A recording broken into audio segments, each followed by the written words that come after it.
Of course, the latest news here is that the Senate has delayed the health care vote until after the 4th of July recess. So I wanted to start there with you, because what is your confidence that the government will move ahead with financial deregulation plans and that the timing won't be too impacted? Well, I'm not quite sure, Scarlett, how the government's going to move forward with financial reform, whether it's the Choice Act or changing parts of the Dodd-Frank Act. As you're seeing today, what's going on with the health care, there's people in the Republican Party that obviously are not comfortable with the proposal that the Senate has put forth, and it appears that there's going to be a delay in the vote till sometime after the 4th of July, so they'll have to have some changes. So if you can imagine that going on that piece of legislation, you can see what's going to happen in financial reform.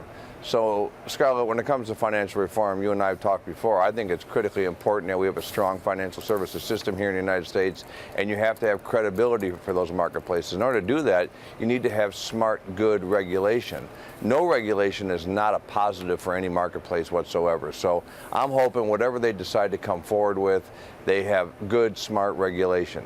And when it comes to the Choice Act that got passed out of the House, I think that would be a very, very difficult lift to get through the Senate in the form that it came out of the House. So I don't see that happening. You would need probably 60 votes to get cloture, and I don't see that at all. So it's going to be an interesting proposal.